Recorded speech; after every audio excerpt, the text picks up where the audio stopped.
Hello friends, स्वागत है आपका हमारे इस प्यारे से चैनल सिविल इंजीनियर्स एकेडमी पर।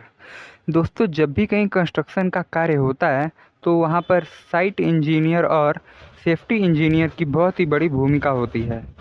दोस्तों, आज की इस वीडियो में हम बात करेंगे कि किसी भी कंस्ट्रक्शन साइट पर कौन कौन से सेफ्टी रेगुलेशंस का पालन करना चाहिए।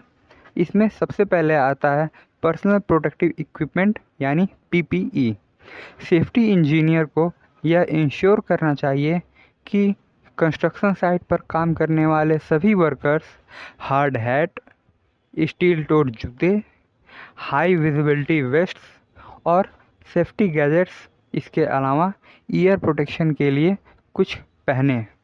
दोस्तों, इन सब के पहनने से यह होता है कि यदि कभी कोई भी दुर्घटना हो जाती है तो किसी भी वर्कर्स को कम से कम चोटें आने की चांसेस होती हैं। इसमें दूसरे नंबर पर आता है सेफ्टी ट्रेनिंग। सभी कर्मचारियों को जो भी कंस्ट्रक्शन साइट पर ले जाए जा रहे हैं उन सभी को कंस्ट्रक्शन साइट पर आने वाले संभावित खतरों से निपटने के लिए सेफ्टी ट्रेनिंग प्रोवाइड की जानी चाहिए।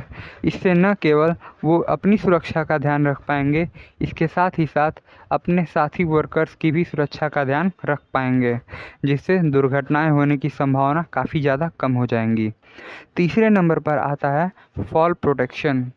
जिन भी वर्कर्स को ऊंचाई पर ले जाया जा रहा है उन्हें गिरने से बचाने के लिए सेफ्टी नेट, रेलिंग या उन्हें गिरने से बचाने के लिए कोई और सिस्टम लगाएं।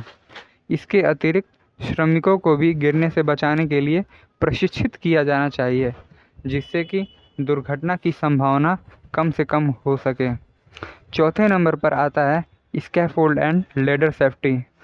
एक सेफ्टी इंजीनियर को साइट पर रेगुलर बेसिस पर यह ध्यान रखना चाहिए कि वहाँ पर कार्य करने वाले सभी इंजीनियर्स और वर्कर्स मचान और सीढ़ियों की निगरानी और मरम्मत के कार्य करें। यह ध्यान रखना चाहिए कि वर्कर्स इनका सही तरीके से उपयोग करें। पाँचवें नंबर पर आता है इलेक्ट्रिकल सेफ्टी। एक सेफ्टी इंजीनियर को इस बात का भी ध्यान रखना चाहिए कि सभी इलेक्ट्रिकल इक्विपमेंट जो भी वहाँ पर मौजूद हैं वह सही तरीके से कार्य कर रहे हों, और सभी वर्कर्स को इसकी ट्रेनिंग देनी चाहिए कि किसी भी इलेक्ट्रिकल दुर्घटना को पहचान कर वे उसकी रिपोर्ट सेफ्टी इंजीनियर को दे सकें। इसका फ़ायदा यह होता है कि किसी भी दुर्घटना को समय पर टाला जा सकता है, और यदि वह हो चुकी है तो उसे बड़ा रूप लेने से रोका जा सकता है। छठे नंबर पर आता है हैवी इक्विपमेंट सेफ्टी। सभी ऑपरेटर्स को ट्रेनिंग देकर यह सुनिश्चित करना चाहिए कि वे क्रेन और एक्सीवेटर्स जैसे हैवी मशीन को चलाने के दौरान सुरक्षा संबंधी सभी प्रोटोकॉल्स का पूरे सेफ्टी के साथ पालन करें। सातवें नंबर पर आता है फायर सेफ्टी। किसी भी निर्माण कार्य के दौरान आग लगाने की संभावना काफ़ी ज़्यादा होती है।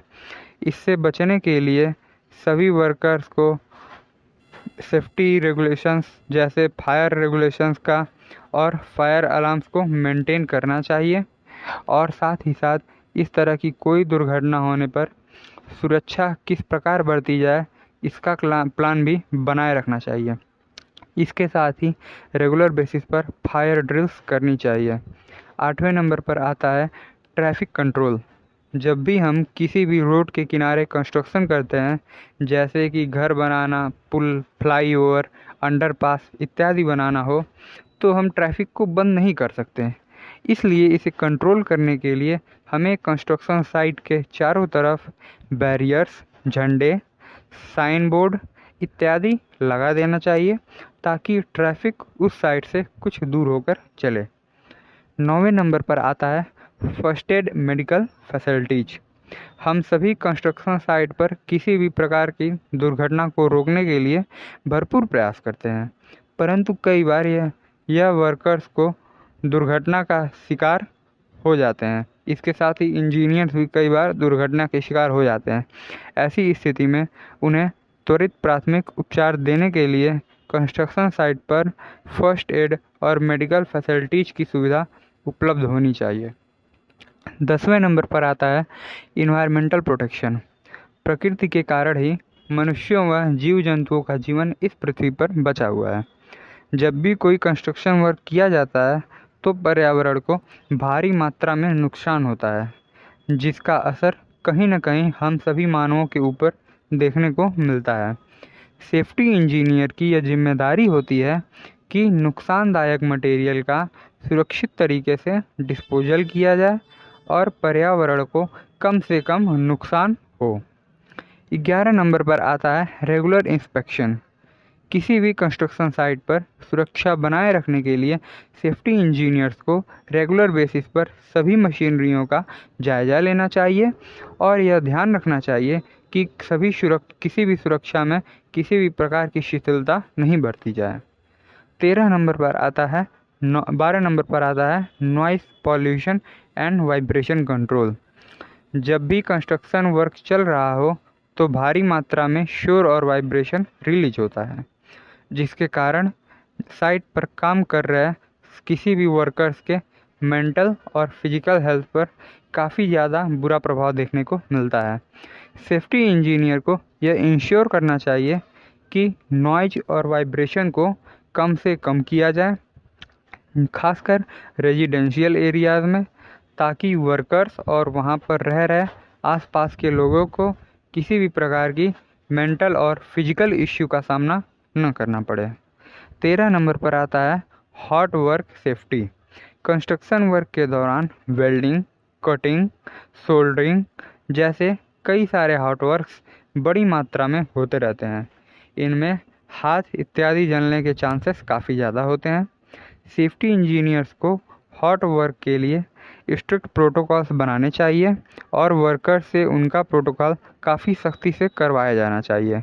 इसके साथ ही साथ इन स्थानों पर अग्नि प्रतिरोधी बैरियर्स और फायर वॉचेस ज़रूर लगाने चाहिए। 14 नंबर पर आता है सब कॉन्ट्रैक्टर कोऑर्डिनेशन। साइट इंजीनियर को सब कॉन्ट्रैक्टर के साथ मिलकर यह सुनिश्चित करना चाहिए कि वह भी उन सभी सुरक्षा संबंधी प्रोटोकॉल्स का सख्ती से पालन करे और यदि उसके पास और बेहतर सुरक्षा प्लान उपलब्ध है ताकि साइट की सुरक्षा बढ़ाई जा सके तो वह उसे पूरे साइट पर लागू करवाने में मदद करें। 15 नंबर पर आता है पोस्ट इंसिडेंट एनालिसिस। कई बार हम सभी सुरक्षा प्रोटोकॉल्स का सख्ती से पालन करते हुए बिना किसी दुर्घटना के प्रोजेक्ट्स को संपन्न कर लेते हैं, किंतु कई बार दुर्घटनाएं हो जाती हैं। एक अच्छे साइट इंजीनियर की यह कर्तव्य होता है कि यदि कोई इस तरह की दुर्घटना हो तो वह उसकी जांच कराए और दुर्घटना के मुख्य कारणों का पता लगाए ताकि भविष्य में होने वाली अन्य दुर्घटनाओं से बचा जा सके। दोस्तों, अगर आपको इस सेशन की PDF चाहिए तो आप इस वीडियो के डिस्क्रिप्शन में दिए हुए हमारे टेलीग्राम चैनल को ज़रूर ज्वाइन कर सकते हैं और अगर आपको यह वीडियो अच्छा लगा हो तो हमारे इस चैनल को लाइक, शेयर एंड सब्सक्राइब ज़रूर करें। धन्यवाद।